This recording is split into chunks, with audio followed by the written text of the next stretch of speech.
So hi there, I'm Eamon Knight here on the Mambo channel, bringing to you one of our first on a series of interviews of some of the people in the salsa world.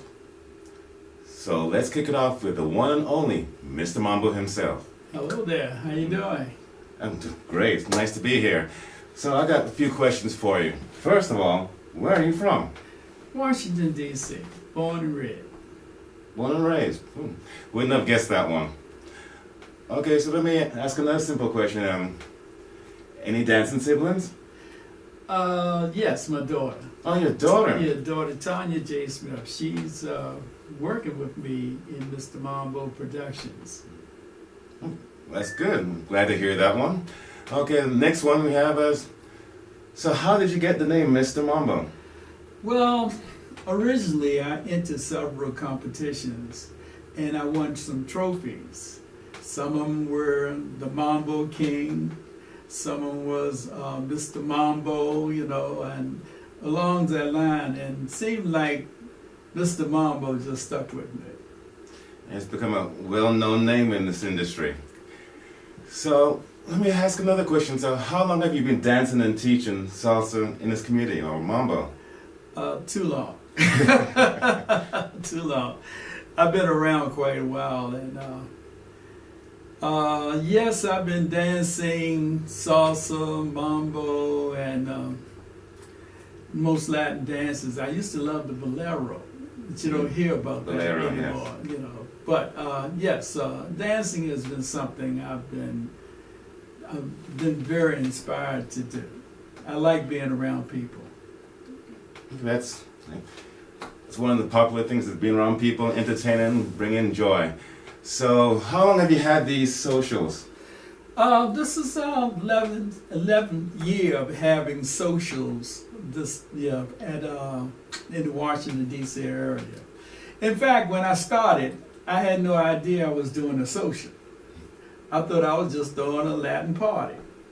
It was my daughter to let me know they were called socials. Socials. You Okay, so why did you start having the socials, first of all, anyway? Well, I was teaching salsa at DC Dance Collective studio on Wisconsin Avenue. And I was there for about maybe 4 years. And I had about 2,000 students that I had taught at this studio. And none of my students would come out and go dancing. But they took my classes every Sunday. And it bothered me, that they weren't out dancing, maybe because I thought they did not want to be in a club environment. So I said, well, why don't I throw a party for my students so they could come and have a chance to demonstrate what they have learned at their place where they come and take classes at DC Dance Collective. So I started this party and invited everybody to come with their friends, and associates, and all of the students. And I had this first affair at DC Dance Collective on a Saturday night. To my surprise and dismay, only 15 people showed up. So I have this tendency, once I start something, I don't go back. So I decided to open it up to the community, to the Latin salsa community. And when I opened it up, it took on a life of its own. And we started having quite a lot of people coming. And it became the community spot for people who wanted to dance salsa. And we had classes, and we brought a lot of I guess you say national stars, and as a result, Mr. Mambo was born. It became such a community association type thing, without being just a party. And we had 2 floors, and some people would go downstairs, to our other part of the floor, and kick their shoes off and just sit around and socialize, Notwithstanding, the main floor was packed and hot as could be. One of the friends of mine who came to the party, to give you an idea how warm it was, he came from Virginia Beach, and he made a statement to me. Now he knows what it feels like to dance in Africa. Sweltering heat. But people would bring 2, 3 different shirts, and you could not get in the place. It was so packed, So that's how I got into this thing as a social, Okay. I also heard something else. I heard that you're a musician. Can you tell us something about that?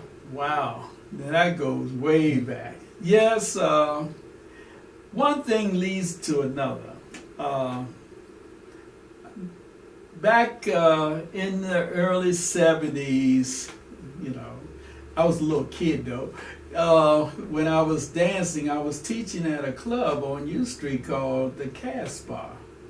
And I fell in love with the kunga drum, or the Congo drum, however you want to pronounce it. And I would play on the tables while the guys would be playing up there, and I, would practice on the table. Then finally, they allowed me to play. And the guy who really brought Mambo to DC, he had a band called the Los Americanos. And in fact, they did a record, a very nice record too, And he had an altercation with his drummer. And as a result, he fired him and told me to come up and play. Notwithstanding, my playing technique was not up to par. So I was a little embarrassed to play at that level, and a lot of the good drummers would laugh. And he said to me, he whispered to me, he said, "Do not worry, because nobody will replace you." So that was kind of the intro into the musician thing. And then he started another small group, and he included me as a drummer, my cousin Joe Manley as a timbale player, and we would use his bass player and his piano player at another place. And the owner of the Casbah, Mr. Cunningham, told him that if he played any place else, he would lose his contract at this club. And so therefore he turned the band over to me and my cousin. And that started the Los Latinos. So we were playing around, and we were first doing mostly Latin. And we had an issue of getting piano players, And because of that, we ended up, the first piano player we had, this guy, he called himself Sherlock Holmes. And he played Latin, but he also played rock or rhythm and blues, or soul, as you call it. So there was a mixture of contemporary music along with the Latin flavor. Right. And as a result, we sort of branched out from there to a more of a soul Latin, I guess you would call it rhythm and blues, and with a Latin beat. And it just took off big time. Eventually, we hired a guitar player that most people know called Chuck Brown. And from that point, we were selling pretty good, and we had a very famous DJ called Nighthawk, who was very popular in the Washington, D.C. area, that took over as managers.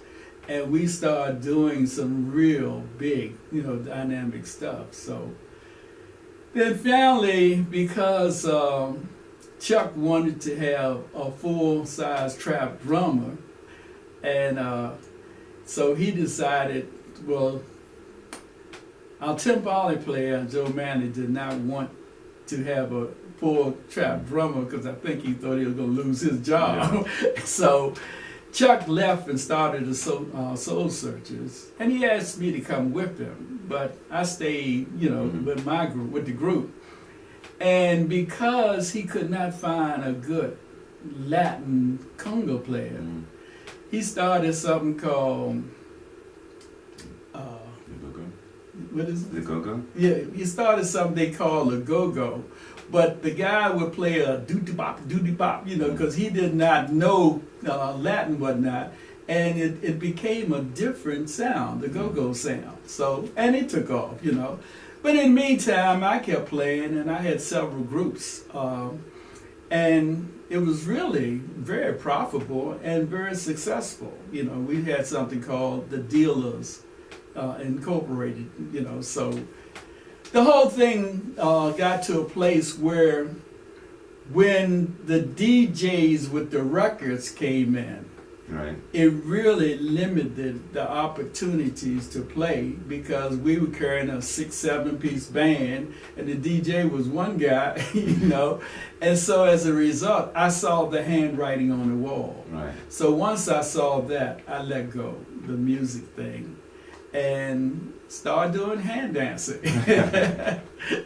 Yes. That led to salsa. Yeah. So, but a young lady who was dancing with Roland Convey sent out a message to look for me because she said that I needed to be back in this business. So I'm back. Right. Yes. Well, so that's it for now. So hope to see you guys soon at Mr. Mambo's event. Either, I guess it'll be in Virginia or Maryland. So, Mr. Mambo Life signing off.